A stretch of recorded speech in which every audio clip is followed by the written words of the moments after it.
Hello, இன்னைக்கு இந்த வீடியோவில் ஹேபிட்ஸ் பற்றி ஒரு முக்கியமான ஒரு இன்ட்ரெஸ்டிங்கான ஒரு பாயிண்ட்டை உங்களுக்கு ஷேர் பண்ணலான்னு இருக்கேன். ஸோ இதை நீங்கள் தெரிஞ்சுக்கும் பொழுது ஐம் ஷுவர், அதாவது இந்த வீடியோவை நீங்கள் ஃபுல்லாக பார்த்தீங்க அப்படின்னா இந்த ஏசிமெட்ரிக் ரிசல்ட்ஸ் பற்றி ஹேபிட்ஸோட லிங்க் பண்ணி நான் சொல்கிற இந்த விஷயம் டெஃபினட்டாக உங்களோட டே டு டே லைஃப்பில் நான் சொன்ன விஷயம் அப்பப்போ உங்களுக்கு நிச்சயமாக ஃப்ளாஷ் ஆகும் அண்ட் டெஃபினட்டாக ஒரு நல்ல ஒரு சேஞ்ச் இருக்கும். நியூ இயர் கூட வரப்போகுது. ஸோ ஐ திங்க் இது ரொம்ப கரெக்டான டைம் நினைக்கிறேன். பிகாஸ் அந்த நியூ இயர் வர டைமில் தானே நம்ம வந்து ரெசல்யூஷன் ஃபிக்ஸ் பண்ணுவோம், புது விஷயங்கள் என்னென்ன ட்ரை பண்ணலான்னு பார்ப்போம். So new years are always special. சரி, so habits that gives us asymmetric results பற்றி பார்க்கலாம். அதுக்கு முன்னாடி நம்ம யூஸ்வலாக சில புது பழக்க வழக்கங்களை நம்ம ஸ்டார்ட் பண்ணும் பொழுது இப்படி ஒரு ட்ராப்பில் நம்ம மாட்டிப்போம். நமக்கு வந்து ஒரு சில நாட்கள் நம்ம அந்த ஹேபிட், ஒரு புது ஹேபிட் நம்ம ட்ரை பண்ணுறோன்னு வச்சுப்போமே. ஸ்டார்டிங்கில் நம்ம ரொம்ப இன்ட்ரெஸ்ட்டாக நம்ம வந்து அதை செய்ய ஆரம்பிப்போம். பட் நாள் ஆக ஆக அந்த இன்ட்ரெஸ்ட் குறைஞ்சிரும். அதை நம்ம வந்து பெருசாக அதை கேரி ஃபார்வர்ட் பண்ண மாட்டோம். அதுக்கு ஒரு சின்ன ரீசன், அதுக்கு முன்னாடி நிறைய ரீசன்ஸ் இருந்தாலும் one of the main reason வந்து நமக்கு எங்கேயோ அந்த இம்மீடியட்டாக ஒரு ரிசல்ட் இருக்கணும், இம்மீடியட்டாக நம்மளுக்கு வந்து ஒரு சேஞ்ச், ஒரு மாற்றத்தை நம்ம பார்த்துடணும், நல்லது நடந்துடணும், உடனே அந்த நல்லது நம்ம லைஃப்பில் நடந்துடணும் அப்படின்னு ஒரு எதிர்பார்ப்பு இருக்கும். ஸோ ஸ்டார்டிங் ஸ்டேஜஸில் நம்ம ஒரு இன்ட்ரெஸ்ட்டோட அந்த பழக்கத்தை ஆரம்பித்தாலும் அதை தொடர்றதுக்கு நம்மளுக்கு அந்த கான்ஸ்டன்ட் மோட்டிவேஷன், அந்த ட்ரைவ் வந்து அப்படியே கம்மியாயிடும். பிகாஸ் நம்ம இன்ஸ்டண்ட்டாக ரிசல்ட்ஸ் தேடுறோம். ஸோ இந்த ப்ராப்ளமை சால்வ் பண்ணுறதுக்கு தான் இந்த ஏசிமெட்ரிக் ரிசல்ட்ஸ் பற்றி நம்ம தெரிஞ்சுக்கணும். சரி, ஏசிமெட்ரிக் ரிசல்ட்ஸ்ன்னு சொல்கிறேன், அதுக்கு முன்னாடி சிமெட்ரிக் அண்ட் ஏசிமெட்ரிக் ரிசல்ட்ஸ் பற்றின டிஃப்ரென்ஸ் தெரியும் பொழுது நிச்சயமாக நம்ம டாபிக்குள்ளே இன்னும் டீப்பராகவே நம்ம போக ஆரம்பிக்கலாம். சரி, symmetric and asymmetric results. Symmetric results அப்படின்னா, இப்போ நீங்கள் 1 மணி நேரத்துக்கு ஒரு டாஸ்கில் நீங்கள் வேலை செய்கிறீங்க அப்படின்னா அந்த 1 மணி நேரம் வேலை செஞ்ச இடத்துக்கு என்ன ப்ராக்ரெஸ்ஸோ, என்ன ரிசல்ட்டோ அது உங்களுக்கு கிடைக்கும். If you do X you will get Y அப்படின்னு ஒரு சிம்பிள் ஃபார்முலா இருக்குன்னா அதுதான் சிமெட்ரிக் ரிசல்ட்ஸ். நான் இதை செஞ்சேன், எனக்கு இதை கிடைச்சிது. ஓகே, பட் ஏசிமெட்ரிக் ரிசல்ட்ஸ் அப்படின்னா சில விஷயங்கள் நம்ம செய்ய ஆரம்பித்தாலும் உடனே நமக்கு அதுக்கான பலன் தெரியாது. அதாவது if you do X you will not know what result you will get. It will be unimaginable. உங்களோட இமேஜினேஷன் மீறி அவ்வளோ அழகான ரிசல்ட்ஸ் வரதுக்கு கூட வாய்ப்பு இருக்குது. ஆனால் இதில் ஒரு சின்ன கேட்ச் இருக்குது. இது டைம் டிபெண்ட் கிடையாது. இது எப்போ கிடைக்கும்னே நம்மளுக்கு தெரியாது. கன்சிஸ்டண்ட்டாக, பேஷண்ட்டாக, பர்சிஸ்டண்ட்டாக, அதாவது தொடர் முயற்சியிலையும் இருக்கணும், பொறுமையோடையும் இருக்கணும், அண்ட் அந்த விடாமுயற்சியோட நம்ம தொடர்ந்துக்கிட்டே இருக்கும் பொழுது நிச்சயமாக அந்த ஹேபிட்ஸ்க்கு ஒரு மிகப்பெரிய ஒரு சேஞ்ச் வந்து நம்ம எதிர்பார்க்கலாம். அதுதான் ஏசிமெட்ரிக் ரிசல்ட்ஸ். நம்ம ஒரு காரியத்தில் இன்வால்வ் ஆகிறோம் அப்படின்னா அதுக்கான பலன் நம்மளுக்கு உடனே தெரியாது, ரொம்ப காலம் ஆகும். ஆனால் அதுதான் நம்ம வாழ்க்கையை மாற்றக்கூடிய அளவுக்கு அதில் ஒரு பொட்டென்ஷியல் இருக்குன்னு சொல்கிறாங்க. அந்த அளவுக்கு ஒரு பாசிட்டிவ் அவுட்கம் கொண்டு வரது தான் ஏசிமெட்ரிக் ரிசல்ட்ஸ். இப்போ சிமெட்ரிக் ரிசல்ட்ஸ்க்கும் ஏசிமெட்ரிக் ரிசல்ட்ஸ்க்கும் டிஃப்ரென்ஸ் பார்த்தாச்சு. பட் இதை நம்ம டே டு டே லைஃப்பில் எப்படி அப்ளை பண்ணுறதுன்னு ஒரு சின்ன எக்ஸாம்பிள்ஸாக நான் சொல்கிறேன். ஸோ 2 கேட்டகரிஸில் இன்றைக்கி உங்களுக்கு எக்ஸாம்பிள்ஸாக நான் ஷேர் பண்ணுறேன். ஸோ இது ரெண்டுமே வந்து லைஃபுக்கு ரிலேட் பண்ணக்கூடியதாக இருக்கும். ஒன்று வந்து ஹெல்த் வைஸ், இன்னொன்று ப்ரொடக்டிவிட்டி ஆர் புது ஸ்கில் டெவலப்மெண்ட், அது ரிலேட்டட். சரி, இப்போ ஹெல்த் வைஸ் நம்ம இனிஷியலாக சொன்னோம்ல சிமெட்ரிக் ஏசிமெட்ரிக். ஸோ அந்த மாதிரியே ஒரு கம்பேரிசன் போடுவோம். இப்போ சிமெட்ரிக் அப்படின்னா if you do X you expect Y, இது பண்ணால் அது கிடைக்கும்ன்ற மாதிரி. ஸோ ஹெல்த்தில் ஒரு எக்ஸாம்பிள் சொல்லணும்னா, இப்போ நான் வந்து ஒரு 5 kgs குறைக்கணும், 10 kgs குறைக்கணும். ஸோ இந்த வெயிட் நான் லூஸ் பண்ணணும்னா இந்த 3 மாதம் டெய்லி ஒரு 2 hours நான் எக்ஸசைஸ் பண்ணணும். அப்படி ஒரு கோல், ஒரு டார்கெட் இருக்குது, ஒரு கோல் ஃபிக்ஸ் பண்ணியிருக்கோம். ஸோ அதுக்காக நான் இவ்வளோ முயற்சி போடுறேன். இதுலேயும் நல்லது தான், ஹெல்த்துக்கு நிறைய பெனிஃபிட்ஸ் இருக்குது. பட் இதை காட்டிலும் ஏசிமெட்ரிக் ரிசல்ட்ஸ்ன்றது என்னோட லைஃப் ஸ்டைலில் ஹெல்த் ரிலேட்டடாக ஒரு சின்ன ஒரு மாற்றத்தை நம்ம கொண்டு வரும் பொழுது unimaginable results over the time build ஆகும்.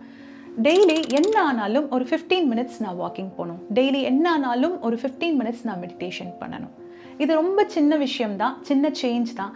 பட் என்ன ஒரு பெரிய கேட்ச் அப்படின்னா, பெரிய ஒரு மோட்டிவேஷன் இருக்காது, ஒரு ட்ரைவ் இருக்காது, எனக்கு இதை செய்யணும் அப்படின்ற ஒரு இன்ட்ரெஸ்ட் இருக்காது.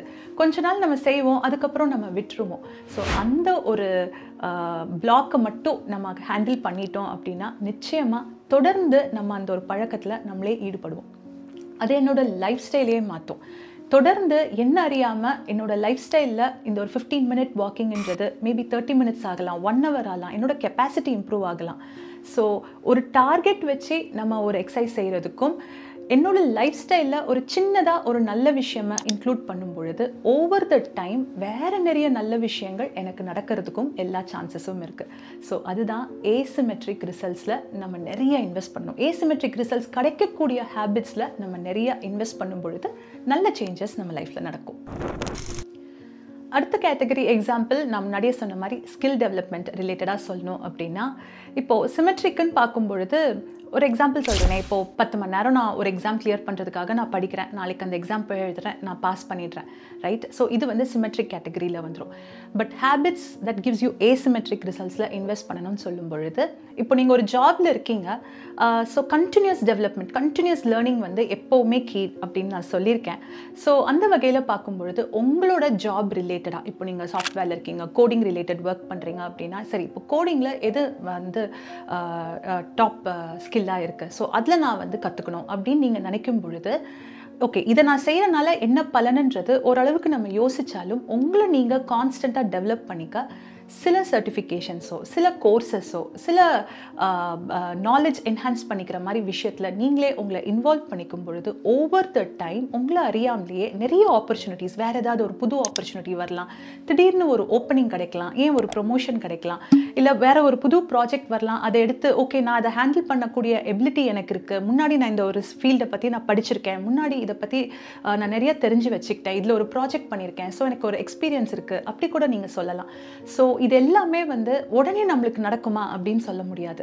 பட் இருந்தாலும் நம்ம லைஃப் ஸ்டைல்லையே இந்த சின்ன சின்ன ஹேபிட், ஒரு வருஷத்தில் 4 குவார்ட்டர் இருக்குன்னா ஒவ்வொரு குவார்ட்டருக்கும் நான் ஒரு ஸ்கில்லை நான் டெவலப் பண்ணிக்கணும். என்னோட ஃபீல்டு இதான், என்னோட கோர் ஃபீல்டு அப்படின்னா இதுக்கு சம்மந்தப்பட்ட புது புது விஷயங்களையும் இதுக்கு சம்மந்தப்பட்ட நாலேஜ் என்ஹான்ஸ் பண்ணுற கோர்சஸ்லையும் நான் என்னை இன்வெஸ்ட் பண்ணிக்கும் பொழுது அந்த ஃபீல்டில் நான் எப்போவுமே டாப்பில் இருக்க முடியும். அதை பற்றின நிறைய எக்ஸ்பீரியன்ஸை நம்ம கேதர் பண்ண முடியும். ஸோ இது ஓவர் த டைம் நடக்கும் பொழுது நீங்கள் கன்சிஸ்டண்ட்டாக பர்சிஸ்டண்ட்டாக எஃபர்ட் போடும் பொழுது உங்களுக்கு நிறைய வாய்ப்புகள் வர்றதுக்கு எல்லா சான்சஸும் இருக்குது. ஸோ பை நவ் உங்களுக்கு நிச்சயமாக தெரிஞ்சிருக்கும், நம்ம லைஃப்பில் பெரிய பெரிய மாற்றங்கள் வரதுக்கான எல்லா பவரும் தினசரி நம்ம செய்கிற சின்ன சின்ன இன்டென்ஷனல் அந்த காரியங்கள், அந்த சின்ன ஹேபிட்ஸில் அந்த நல்ல நல்ல விஷயங்கள் நம்ம என்னெல்லாம் செய்யணும்னு நினைக்கிறோமோ அதில் தான் அந்த பெரிய மாற்றம் வரதுக்கான எல்லா பவரும் ஒழிஞ்சிட்ருக்குன்னு. என்ன ஒரே ஒரு கேட்ச் அப்படின்னா, நம்மளுக்கு சில ஹேபிட்ஸ் வந்து இம்மீடியட்டாக ஒரு ரிசல்ட் கொடுக்காது, இம்மீடியட்டாக ஒரு ஃபீட்பேக் கிடைக்காது, எந்த ஒரு சேஞ்சும் நம்ம கண்ணுக்கு முதல்ல தெரியாது, அதனாலேயே நம்ம பாதியிலே விட்டுருவோம். ஸோ இன்றைக்கி இந்த ஹேபிட்ஸ்க்கு பின்னாடி இருக்கிற அந்த ஏசிமெட்ரிக் ரிசல்ட்ஸ் பற்றி உங்களுக்கு நான் சொன்ன போது நிச்சயமாக உங்களுக்கு அந்த ஒரு கேட்ச் தெரிஞ்சிருக்கும், அதை வந்து எப்படி ஹேண்டில் பண்ணணும்னு இப்போ உங்களுக்கு தெரிஞ்சிருக்கும். ஸோ உங்களோட டெய்லி லைஃப்பில் எந்த ஒரு நல்ல விஷயம், நல்ல ஒரு ஹேபிட்டை நீங்கள் டெவலப் பண்ணும் பொழுதும் அதில் உங்களுக்கு ஒரு சின்ன மோட்டிவேஷன் இல்லாத போதோ, இல்லை இதை கண்டினியூ பண்ணணும்னு தோணாத போதோ, இல்லை இதை விட்டுடலாம், ஸ்டார்டிங் நான் நல்லா தான் பண்ணேன், என்னவோ எனக்கு ஒரு ட்ரைவ் இல்லை, இதை விட்டுடலாம் அப்படின்னு தோணும் போது எல்லாமே நான் சொன்ன இந்த ஏசிமெட்ரிக் ரிசல்ட்ஸ் பற்றி நிச்சயமாக நீங்கள் ஞாபகம் வச்சுக்கோங்க. அந்த சின்ன சின்ன ஹேபிட்ஸை பிரேக் பண்ணாமல் தொடர்ந்து செய்யும் பொழுது தான் அந்த ஏசிமெட்ரிக் ரிசல்ட்ஸ் வரும். என்னதான் சிமெட்ரிக் ரிசல்ட்ஸ் நம்மளுக்கு இம்மீடியட்டாக ஒரு ஃபீல் குட், ஒரு ஹாப்பி மொமெண்ட்ஸ் கொடுத்தாலும் நம்ம எதிர்பார்க்குற லைஃப் சேஞ்சிங் ப்ரெஷியஸ் திங்ஸ் எல்லாமே வந்து ஏசிமெட்ரிக் ரிசல்ட்ஸ் தான் கொண்டு வரும். அந்த ஏசிமெட்ரிக் ரிசல்ட்ஸ் அந்த அழகான சின்ன சின்ன ஹேபிட்ஸில் தான் ஒளிஞ்சிட்ருக்கு. On that positive note I am signing off. இந்த டாபிக் உங்களுக்கு நிச்சயமாக பிடிச்சிருக்கும்னு நினைக்கிறேன். உங்களோட ஃப்ரெண்ட்ஸ், ஃபேமிலி எல்லாரோடையும் ஷேர் பண்ணுங்கள். அண்ட் டீடூர் வித் ஸ்வேதா சேனலுக்கு சப்ஸ்கிரைப் பண்ணுங்கள். Take care, by.